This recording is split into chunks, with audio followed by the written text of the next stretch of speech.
Hello guys, आज का chapter है the tale of melon city. इस चैप्टर के राइटर है हमारे विक्रम सेठ जी। और विक्रम सेठ जी ने एक सिटी के बारे में बताया है। उस सिटी का जो किंग है वो बहुत ज्यादा जस्ट और प्लेसाइड, या फिर आप कह सकते हैं बहुत ही ज्यादा काम और पीस लिविंग किंग है। वो एक दिन अनाउंस करता है कि हमारे राज्य के बाहर एक अर्च बनेगा। साथ ही साथ वो ये भी बताता है कि उस अर्च में पैसेज जितनी जगह होनी चाहिए जहां पर खड़े होके मैं लोगों को एनलाइटन कर सकूं। सिंपल सी बात थी कि इतनी जगह उसे चाहिए जहां पर वो खड़े होकर लोगों को भाषण दे सके। और उस अर्च को वो अपनी महानता का प्रतीक बनाना चाहता था, अपनी सक्सेस का प्रतीक बनाना चाहता था। अब क्योंकि वो उस सिटी का राजा था तो उसकी बात तो कोई मना कर नहीं सकता था। जैसा कि किंग ने ऑर्डर दिया था वैसे ही वर्कर ने एक अर्च बनाकर रेडी कर दिया। और जब अर्च बनकर रेडी हो जाता है तो किंग कहता है चलो चल के देखते हैं और लोगों को एनलाइटन करते हैं। अब उन्हें इतनी ज्यादा जल्दी थी कि उनके पास जो भी प्रोवाइड था, हाथी, घोड़ा, पालकी जो भी था, वो उस पे बैठ के अर्च को देखने के लिए निकल जाते हैं। अब जैसे ही वो अर्च को देख के निकल ही रहे होते हैं कि अर्च से टकराकर उनका जो मुकुट था वो नीचे गिर जाता है, क्योंकि अर्च की हाइट बहुत ज्यादा नहीं की गई थी। अब ये चीज देखकर जो किंग था उसको बहुत ज्यादा गुस्सा आ जाता है। और उसी टाइम राइजा बहुत ज्यादा गुस्से में कहते हैं कि तुम्हारे राजा का जो मुकुट था वो जमीन पर गिर गया, ये बहुत ज्यादा शर्मिंदगी की बात है। अब इस बिल्डिंग को बनाने वाले लोगों को बुलाओ। कहते हैं कि इस प्रोजेक्ट के चीफ बिल्डर को बुलाओ, अभी के अभी बुलाओ, मैं उसे अभी के अभी फांसी की सजा सुनाऊंगा। लकड़ी और रस्सी का इंतजाम किया जाता है। वहीं पर चीफ ऑफ बिल्डर को बुलाया जाता है तो चीफ ऑफ बिल्डर किंग से कहता है कि सर मेरी इसमें कोई गलती नहीं है, मैंने सारी चीजें ठीक ठीक बताई थी और जो वर्कर थे ये उनकी कमी है, मैंने कहीं पर कोई भी गलती नहीं की, वर्कर्स ने बनाया था, मैंने सही इंस्ट्रक्शंस दिए थे।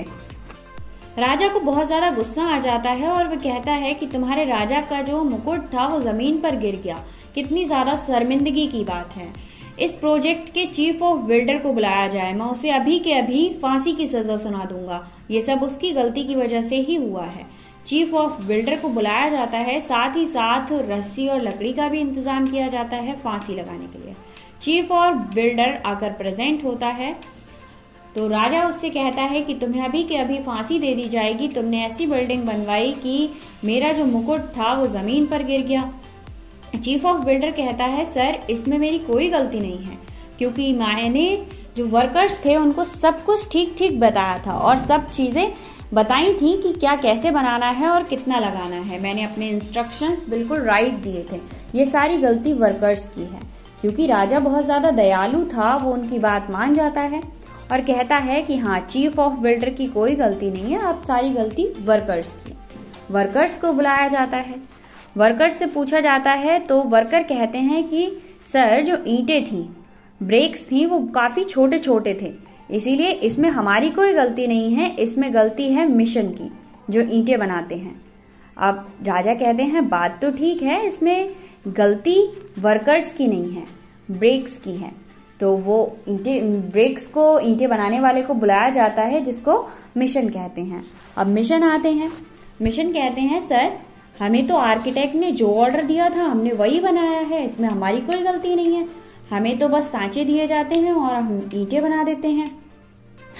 अब राजा की समझ में आया कि हाँ ये सारी जो गलती है वो किसकी है, आर्किटेक्ट की है। अब राजा कहता है कि आर्किटेक्ट को बुलाया जाए, उसे फांसी की सजा दी जाएगी। आर्किटेक्ट आता है, वो काफी डरा हुआ था और आप सब भी जानते हैं कि आर्किटेक्ट के बाद कोई नहीं होता, ठीक। तो आर्किटेक्ट आता है, वो काफी डरा हुआ होता है और राजा जब उससे कहते हैं कि ये सारी तुम्हारी गलती है, तुमने ही ब्रेक्स को छोटा किया जिसकी वजह से आज मेरा मुकुट जमीन पर गिर गया। आर्किटेक्ट कहता है कि सर जब मैंने सारे प्लान्स बताए थे तो उनमें कुछ छोटे छोटे चेंजेस आपने ही किए थे, मेरी इसमें कोई गलती नहीं है। अब इतनी बात सुनकर राजा बहुत ज्यादा गुस्सा हो जाता है, उसका मुंह गुस्से से लाल हो जाता है। अब राजा कहते हैं कि मैं यहाँ बैठे बैठे कोई भी डिसीजन नहीं दे सकता, मैं बहुत ज्यादा कंफ्यूज हूँ, अब मुझे इस सिटी का सबसे ज्यादा वाइज यानी बहुत ज्यादा तेज आदमी चाहिए। और राजा कहता है कि वो ऐसा व्यक्ति हो जो इस गलती पर बता सके कि कौन राइट है और कौन रॉन्ग है। अब फटाफट से उस पर्सन को ढूंढा जाता है। अब उस वाइज इंसान को वहां पर प्रेजेंट किया जाता है, दरबार लगता है और जो वाइज इंसान होता है वो बहुत ज्यादा ओल्ड एज था। अब उन लोगों ने ये अंदाजा कैसे लगाया कि वो सबसे ज्यादा वाइज इंसान है, तो उन लोगों ने उसके बुढ़ापे को देखकर, या फिर वो चल नहीं सकता था, ठीक से बोल भी नहीं सकता था, तो लोगों ने सोचा कि इसने दुनिया की बहुत सारी चीजें देखी होंगी और इसके पास बहुत ज्यादा एक्सपीरियंस होगा। बस यही अंदाजा लगा के उसे दरबार में पेश किया गया था। अब वो दरबार में आकर राजा पूछता है किसकी गलती है, तो वो कहता है ये सारी जो गलती है वो आर्किटेक्ट की है, इसने ही गलत तरीके से ईंटें बनाई और इस वजह से सारी चीजें खराब हो गई और हमारे राजा अधिराज का मुकुट जमीन पर गिर गया। ये सारी गलती आर्किटेक्ट की है। अब लोग आर्किटेक्ट को फांसी देने के लिए रेडी ही हो रहे थे। वाइज आदमी कहता है कि ये सब गलती अर्च की है, अब अर्च को फांसी दी जाए। अब अर्च की गलती इसलिए है क्योंकि उसने हमारे महाराजा अधिराज के मुकुट को जमीन पर गिरा दिया। तो अब अर्च को फांसी कैसे दी जाती? अर्च को फांसी देने के लिए सारी प्रिपरेशन की ही जा रही थी कि वहां से एक आदमी बोलता है कि नहीं, अर्च को फांसी नहीं दी जा सकती क्योंकि उसने हमारे राजा के मुकुट को छुआ है, उसको फांसी हम नहीं दे सकते। अब इन सारे कंफ्यूजन्स के बीच में डिसीजन ये निकलता है कि एक ऐसा व्यक्ति जो फांसी के फंदे पर आकर फिट हो जाएगा उसको ही फांसी दी जाएगी। तो वहां पर जितनी भी पब्लिक थी वो क्राउड करने लगती है और फाइनली अब फांसी तो किसी न किसी को देनी ही थी, क्योंकि गलती थी तो सजा तो देनी ही थी। अब सारे लोग उस फांसी के फंदे से आकर जाते हैं, मतलब नापते हैं कि किसकी गर्दन में ये फिट हो रहा है या फिर किसकी हाइट से ये फिट हो रहा है, बट किसी की हाइट से वो फिट नहीं होता क्योंकि वो बहुत ज्यादा ऊंचाई पे होता है। तो फाइनली वो एक वहीं पर प्रेजेंट एक बंदे की हाइट से फिट होता है और वो बंदा था खुद महाराजा। अब महाराजा को फांसी दी जाती है क्योंकि महाराजा ने खुद ही आदेश दिया था, तो अब महाराज को फांसी दे दी जाती है। और वहां पर खड़े हुए जितने भी मिनिस्टर्स थे वो कहीं ना कहीं खुश हो रहे थे कि इस क्राउड का जैसे जो भीड़ थी उसका शिकार हम लोग नहीं बने। अब किसी न किसी को फांसी दे दी गई है तो अब ये भीड़ हम पर हावी नहीं होगी। अब डिसीजन ये लेना था कि नेक्स्ट राजा बनेगा कौन। अब नेक्स्ट राजा बनने के लिए फिर से वही जद्दोजहद शुरू हो गई। मिनिस्टर्स ने एक सेरेमनी टाइप रखी और डिसीजन लिया कि जो सिटी के गेट से फर्स्ट टाइम गुजरेगा उसी को राजा बनाया जाएगा। अब ताज्जुब की बात यह थी कि सिटी के गेट से एक वाटरमेलन लिए हुए पागल आदमी गुजरता है। अब वहां पर खड़े हुए सैनिक उससे पूछते हैं कि राजा कौन बनेगा, तो वो कहता है मेलन।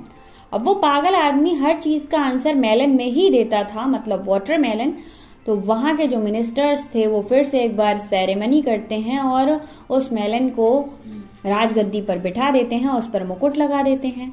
अब वहां पर जितने भी लोग जाते थे उस सिटी में वो लोग पूछते थे कि तुम इस मेलन से खुश हो या फिर ये ठीक से राज्य करता है। तो वहां के लोग कहते थे कि हाँ, ये हमें जो चाहते हैं वो हमें करने देते हैं और हमें कोई फर्क नहीं पड़ता कि हमारा जो राजा है वो मेलन है या कोई और है, क्योंकि हमारे लिए कोई भी दिक्कत नहीं होती और हमारे लिए वो सारे डिसीजन ठीक से ले। अब गाइज यहाँ पर ये बताओ कि राइटर ने ये कहानी तो लिख दी है, मेलन कोई डिसीजन कैसे ले सकता है और कोई इतना पागल कैसे हो सकता है। कहानी लिखते टाइम बोरिंग होती है या हैप्पी मुझे नहीं पता, बट जितनी भी कहानियां आती हैं कुछ ज्यादा ही हद से ज्यादा मूर्खता वाली आने लगी हैं। तो अब यहाँ पर फाइनली मेलन को राजा बना दिया गया था और सारी जनता जो थी वो उसके अंडर में थी, या फिर वो कोई डिसीजन लेता ही नहीं था, इसीलिए बस सब फ्रीडम से जिए जा रहे थे और मिनिस्टर्स थोड़ा बहुत काम करते थे वहां के। गाइस, आपको अगर वीडियो पसंद आया तो लाइक, शेयर और सब्सक्राइब कर दीजिए, अपने फ्रेंड्स को शेयर कर दीजिए।